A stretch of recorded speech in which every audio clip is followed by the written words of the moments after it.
नारायणपुर में आज जन चौपाल लगा था, क्या कहेंगे, कितना जनता का प्रतिसाद मिल रहा है? देखिए, देश की आज़ादी के बाद डॉक्टर भीमराव अम्बेडकर ने संविधान में जो दलित समाज को अधिकार दिया, सत्ता आई किसी की भी, सरकार किसी की आई, लेकिन उन्हें न्याय नहीं मिला। आज दिल में बड़े दुखी हुई कि जब यहाँ हम आए तो यहाँ पीने के पानी का अभाव है।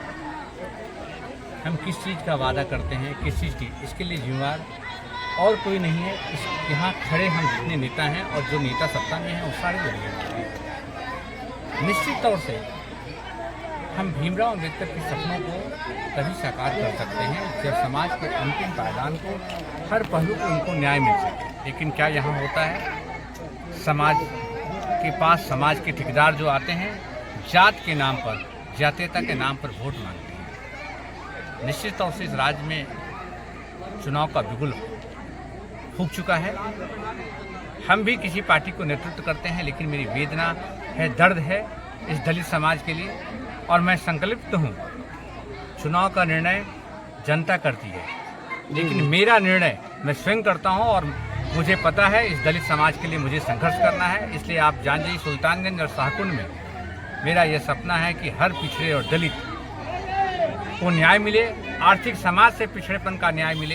वो किसी भी समाज, वो अगड़ी हो चाहे पिछड़े हों, अगर आर्थिक रूप से टूटे हुए हैं तो उनको न्याय मिले, और उनके रोड का, नाला का, पानी का, स्वास्थ्य का, चिकित्सा के लिए ये हों। लेकिन ये दुखद विषय है, इस राज्य में प्रत्यक्ष और अप्रत्यक्ष रूप से एक ऐसे सत्ता का कब्जा हो गया है जो दलित और पिछड़े की बात तो करते हैं, लेकिन न्याय किस समाज को मिलता है वो देखने को मिलता है। राज्य में भ्रष्टाचार और क्राइम चरम सीमा पे है। आज भी आपने देखे होंगे कि भभुआ में एक हमारी बहन जो ड्यूटी के दौरान वो जा रही थी सुपौल में, एक सब इंस्पेक्टर की गोली मार के हत्या कर दी। इसके लिए पूर्णतः सरकार जिम्मेवार है।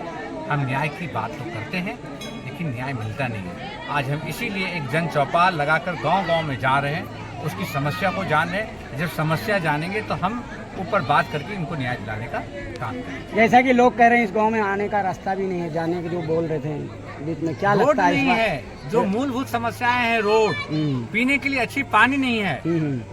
अगर अच्छा पानी मिलेगा तो हमारी माँ बहनें बीमार नहीं पड़ेगी। सरकार नल पे योजना किए, यहाँ के जो ठेकेदार थे उन्होंने पाइप तो बिछा दिया, लेकिन पानी नहीं मिली।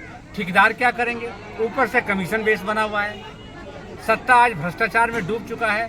कोई भी पदाधिकारी आज भ्रष्टाचार में डूबा है तो जनता को न्याय कहाँ मिलेगा? तो जनता भी इसके लिए जिम्मेवार है। न्याय तभी मिल सकता है जब इस सरकार को और वर्तमान को हमको बदलना होगा। एक अभी दादी माँ कह रही थी कि थाली अगर फट जाता है तो बदलना होता है, तो इस बार आपको सरकार बदलना होगा। सरकार बदलेगी तो निश्चित तौर से सबको न्याय मिलेगा।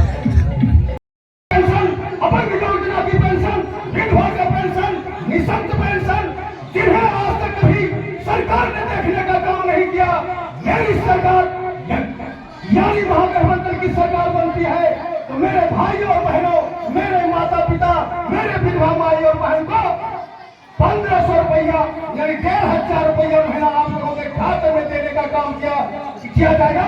ये मेरी सरकार की भावी घोषणा इस कार्यक्रम में किया जाता है। गैस सिलेंडर योजना के तहत जो 1000 रुपया में मोदी सरकार के समय में महंगाई चरम सीमा पर बढ़ गई, महंगाई टाइम के अंदर हमारे गरीबों को निकल रहा है। प्रखंड में जाइए, अंचल में जाइए, लूट का आरोप लगा है। छोटे छोटे मोटे दाखिल खारिज के नाम पर लोगों को दरकिनार किया जाता है, धक्के मारकर निकाला जाता है। जब लालू प्रसाद यादव जी का शासन था, जब राष्ट्रीय जनता दल की शासन थी, तो उसमें हमारे माँ बहन को सम्मान दिया जाता था।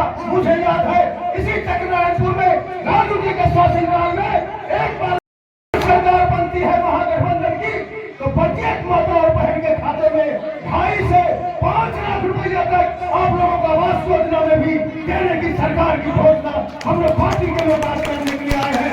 इसलिए बाबा साहब भीमराव अम्बेडकर के हम लोग वंशज है, उन्होंने ही मुझे चलने के लिए सिखाया। उठो, संघर्ष करो, ऐलान करो, अपने हक की लड़ाई के लिए लाठी नहीं चलानी है। हमें वोट के दिन जाकर बूथ पर किसी का नहीं सुनना है, किसी का 1 रुपया नहीं लेना है। हालांकि गरीब का वोट तो बिकता है। जिस तरीके से हो तमाम संबंधित जनता के जन कल्याणकारी कार्यों में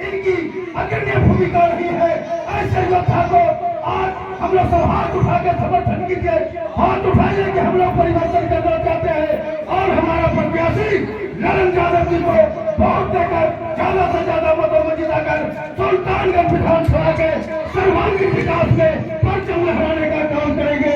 जय हिंद, जय बाबा साहब भीमराव अम्बेडकर।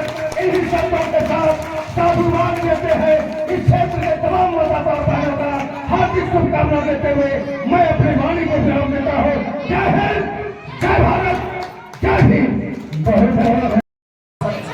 आपके विद्यालय में विद्यालय जांच करने के लिए भी आता था और यहाँ उपस्थित तमाम माताओं को मैं बड़ी श्रद्धा से सुनिए, मैं यहाँ उपस्थित तमाम माताओं को बड़ी श्रद्धा से नमन भी करता हूँ और आपका इज्जत करता हूँ।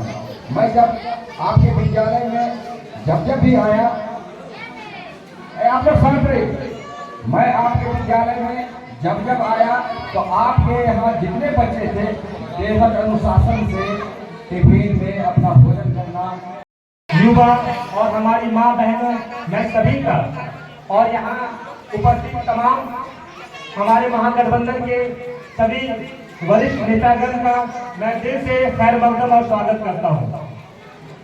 आज इस चौपाल में जहाँ उपस्थित हमारे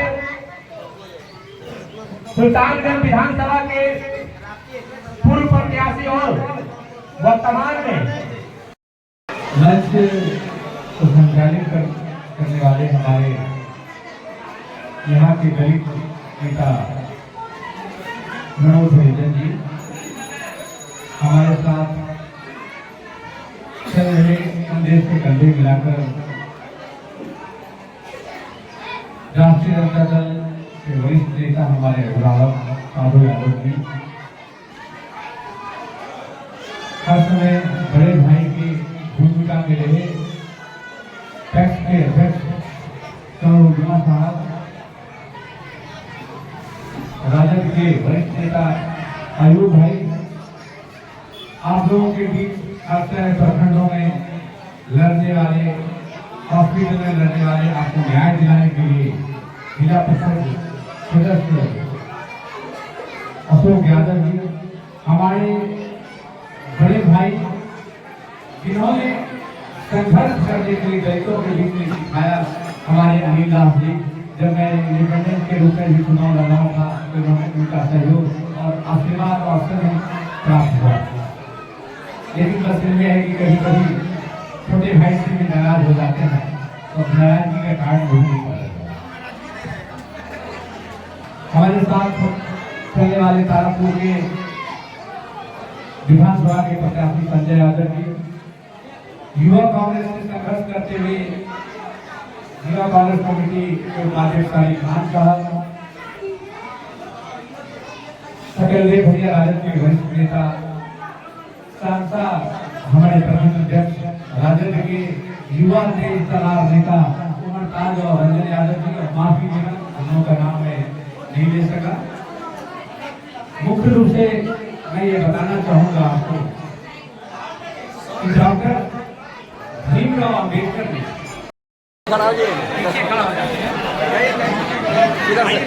इधर से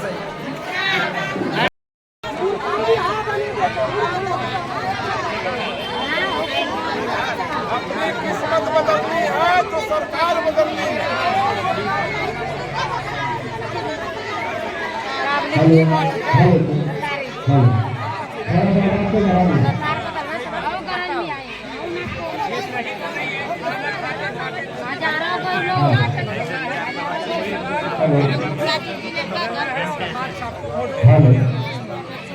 अब अभी हमारी गाड़ी चल रही है, जब हम खाना खाते हैं तो खाली जगह कराती है,